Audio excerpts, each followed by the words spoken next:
20年ほど前、俺が実際に体験した未だに信じられない話を書こうと思います。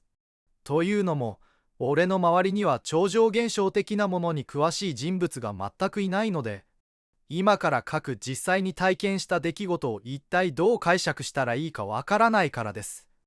大学生の頃、俺は本当にどうでもいい日々を送っていた。夢も目標もなく、部活やゼミやサークルにも所属せず、ただひたすら漫然と過ごす怠惰な生活。やることといえば、そんな俺と同じような目的のない仲間、和也と悟とドライブすることだったが、それにも次第に飽きて、どうせドライブするなら廃道を探索しようと誰ともなく言い出した。廃道とは、使われなくなった道路や閉鎖された道路のことを指すらしいが、俺たちはあくまで車で行ける範囲でしか行きたくなかったので、閉鎖された道路というよりは、大きい道路ができたために使われなくなった道路とか、どこにつながってるのかわからないような細い脇道を和也の所有するジムニーでドライブするだけのものだった。秋っぽくてやる気もない俺たちだが、これはとても楽しくて飽きなかった。廃道が見せる非日常的な空間が俺たちの気質にあったのかもしれない。ある日和也が「いい場所を見つけたんだよ。今から行ってみないか?」と言ってきた。新しい廃道探索のスポットを見つけたということだ。午後2時過ぎだったが、何の予定もない俺と悟は当然今から行こうということになり、和也の車で現場へと向かった。場所は大学から車で30分くらいの山道をちょっと入ったところにあった。車がよく通る太い道から斜めに細い道が伸びている。その細い道に入ると、地面から雑草が生えていたり、小石や枝は落ちているわで、明らかに誰も利用してない。こんな道があったのかと思いながら進んでいくと、100メートルくらいであっさりと行き止まりになってしまった。これだけ俺と悟は思わず不満を漏らしてしまったが、和也はドヤ顔で横を指さした。あれを見てみろよ。見ると、道路の横はずっと土砂崩れ防止のコンクリートの土留めが続いているものだとばかり思っていたのだが、途中でそれが終わり、一部分だけ金網が張られていた。よく見ると、その金網の奥にさらに道が続いているようだ。ここ入れるぜ。確かに金網は張られているものの、それ自体はただの針金で固定されているだけであり、切ってしまえば簡単に中に入れるようなものだった。そして和也があらかじめ用意したニッパでその針金を切断し、俺たちはジムニーで封鎖された道の奥へと入っていった。正直悪いことをしているという感覚は全くなかった。金網は戻ってきてから針金でつなぎ直せばいいし、それに何よりこんな封鎖された道を車でそう長く行けるはずはないと思ったからだ。さっきの道でさえ草が生え小石が散乱していたのだ。この道などちょっと進んだだけで倒木が道を塞いでいて進めなくなるだろう、そう思っていた。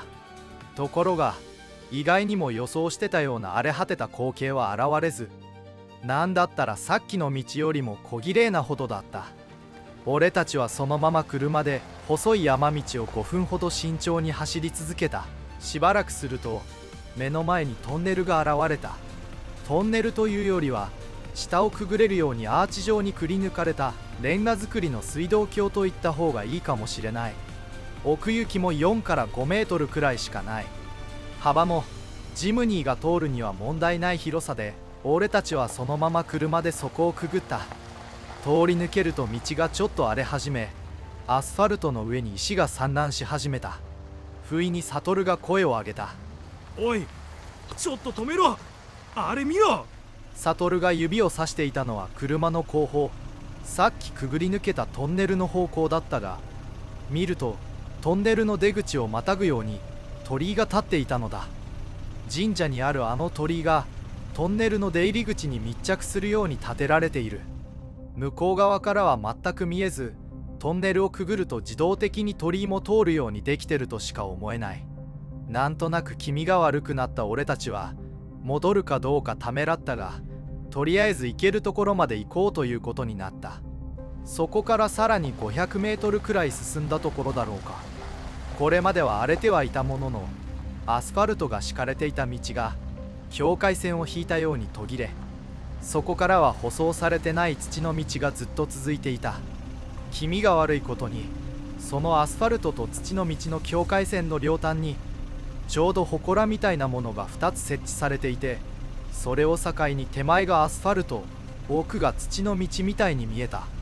この頃になると、この先に何かあるんじゃないかという期待感と不安とワクワクが入り混じった気持ちになり、引き返そうという気持ちはなくなっていた。幸いにも土の道になってからも道幅は変わらず、木が倒れていて通れないということもなかった。ただ今思えば車輪の輪立ちが全くなかったことや、封鎖されていた道にしてはきれいすぎることをその時に気づいておくべきだったかもしれない。しばらく進むと、今までの山道が嘘だったかのように開けた場所に出た。俺たちの車が進む道以外、左右一面平野しか見えない。田んぼのようにも見えるが、使われている形跡も見当たらない。いつの間にか空も雲一つなく青く澄み渡っているので、思わずその景色の素晴らしさに感動してしまったほどだった。しかしふと我に返って思った。一体ここはどこなのだろうか。封鎖された道の奥にあったのだから、廃村か何かか。俺たちが普段生活してるところからそんなに離れた場所にあるわけじゃないところに、こんなに広々として綺麗な土地があったのかということが不思議なような驚きのような感じだった。一体この一本道はどこまで続くのだろうか。そう思いかけた頃、道の前方に黒い建物が薄く小さく見えた。近づくにつれ、それはどんどんと大きく見えてきて、形をはっきりと表し始めた。どうやらかやぶきの建物のようだ。まあそれがただのかやぶきの建物ではないことはすぐに分かった。異常に大きいのだ。こんな大きさのかやぶきの建物は見たことがない。学校の体育館くらいの大きさ、いやそれ以上の大きさだろうか。なぜ封鎖された道の奥にこんなに立派な建物が建っているのだろうか。しかもその建物の前まで到着して分かったことだが、今まで来た道はこの建物へ通じる一本道であり、途中に分岐など一切ないこと、この建物がこの道の終着点になっていたこと、廃村だと思っていたが、それらしき集落もなく、この建物が一つだけあって、今来たこの道はこの建物へ通じるためだけの道だとしか思えないのだ。俺たちは車を止めて外に降りてみた。なんというか、こんなにすがすがしい気分になるものなのかと思った。空気は澄み、空は雲一つなく青々とし、鳥や風の音も聞こえない。春先のようなちょうどいい気温で、ずっとここにいたいと錯覚しそうになったが、目の前のバカでかいかやぶきの建物がそれを打ち消した。この建物は一体何なのだろうか。かやぶきの建物は手入れをしないと傷んでしまうと聞いたことがあるが、これはそうは見えない。古く全体的に黒ずんだ木造ではあるが、朽ち果てた感じは全くない。誰かが今でも利用しているのだろうか。中見てみるか。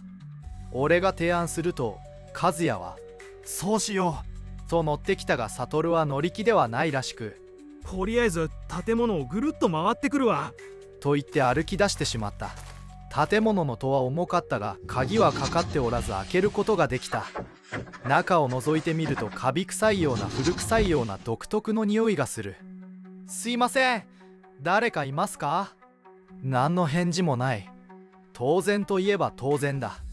やっぱ誰もいないんだと少し安心した俺と和也は中へ入ってみた。薄暗いものの隙間からの光と入り口を開けた光で中の様子がうかがえる。板張りのだだっ広い空間が広がっていた。棚らしきものが壁際に見えるが、何も入ってない。その左側の壁には引き戸があり、その向こうにさらに部屋があるようだが、それ以外は何もなくて床と壁しかない。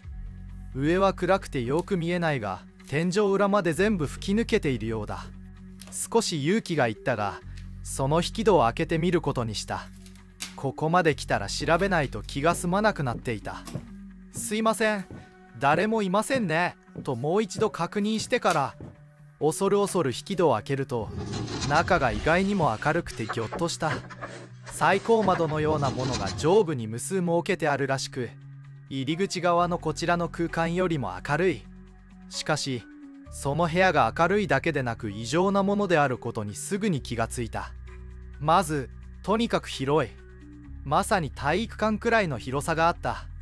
そしてその広い空間の中に均等に5本異常に太い柱が地面から天井まで伸びていた。この太さが本当に尋常ではなく、直径3メートルくらいある1本の木の柱で長さが10メートル以上あるのだ。それが5本。おいおい、こんなでけえ木って日本に存在すんの？和也の言葉ももっともだった。こんな太い柱見たことがない。何の意味があってこんな柱を立てたのかと周囲を見渡している時に、和也が「ああ!」と声を上げた。見ると5本あるうちの真ん中の柱に何か書いてあるお札のようなものが、釘といっても一般的な頭のある釘ではなく、先の尖った鉄みたいなやつで打ち付けてあり、それが大量に柱に打ち付けてあった。字は毛筆で漢字のような記号のようにも見えたが、なんて読むのかはわからない。すると和也が「何かくっついてるぞ!」と言ってきた。よく見ると確かにお札と釘の間に何か干からびた塊のようなものも一緒に打ち付けてあった。何が一緒に打ち付けてあるのかなと、俺と和也はほぼ同時に上を向き、ほぼ同時にその答えを目の当たりにした。打ち付けてあったのは人間の耳だった。おびただしい数の人間の耳がお札とともに柱に打ち付けてあったのだ。下の方のものは腐り落ちたり干からびたりしてわからなかったが、なぜか上の方に打ち付けてあるものほど新しく人間の耳だと認識できた。おそらく数は1000じゃ効かなかったと思う。しかも恐ろしいことに、そんなに時間が経ってないように見える耳も上の方にあるのだ。やべえ！うわー！俺と和也は猛ダッシュでその部屋から出て、入ってきた入り口からも出て建物の外に出た。ここがどういう場所なのかはわからない。しかしやばいことは確かだ。すぐに車で逃げ出したいところだったが、そうだ、悟がいない。確か建物の外を回ると言っていた。裏側にいるのかもしれない。俺と和也は全力で走り、建物の裏側へ回った。でかい建物なので回り込むだけでもそこそこ時間がかかった。裏側へ回るとそこに悟はいたのだが、様子がおかしい。ぼーっとその場に立ったままだ。そして次の瞬間、俺たちもその場に立ち尽くしてしまった。建物の裏側はただひたすら平らな平野が広がっているだけだった。そしてその平野に木で組まれた簡素な台が一列に等間隔にずっと並べられ、その台の上にろうそくが2から3個こうこうと火をつけて輝いている。それが本当に誇張ではなく、地平線の向こうに霞むまで続いているのだ。なんなんだここ。やべえよおい！俺と和也の声で我に返ったのか、悟がこっちに気づいて寄ってきた。そして俺と和也が全く気づかなかったことを指摘してきたのだ。なあ、ここ太陽ってどこに出てるんだ？太陽。そういえば空は青く澄み渡っていて雲一つないのに、太陽がどこにも見当たらない。空は明るいのに、空全体が一様に同じ明るさなのだ。なあ、俺は最初から変だと思ってたんだ。静かすぎるだろ。ここに着いてから一度でも鳥とか生き物の声を聞いたか？もっと言えば、ここへ来る途中の道にも草一本も生えてなかっただろ。悟はもう半泣きになっている。とにかくここにいてはまずいと、俺と和也は悟をなだめながら車へと急いだ。途中、建物の入り口がちらっと目に入り、戸が閉まっているようにも見えた。さっき俺と和也は戸を開け放ったまま出てきたはずなのだが、しかしその辺ははっきりとは覚えていない。とにかくここを去らなければ。和也の運転で元来た道を戻り、俺たちはなんとか最初の廃道の入り口までたどり着くことができた。国道に出ると太陽が西に沈みかけていた。戻ってこれたんだと実感できた。その後、俺にも和也にも悟にも霊障とか呪い的な現象は一切起きていない。しかしあの日体験したことは紛れもなく事実であり、3人とも覚えている。そして後日、例の廃道の入り口の横を通りかかった時、以前は入れた細い道自体が頑丈な門で封鎖されていて、完全に通れないようになっていた。もちろん通れたとしてももう二度とあの道に入る気はない。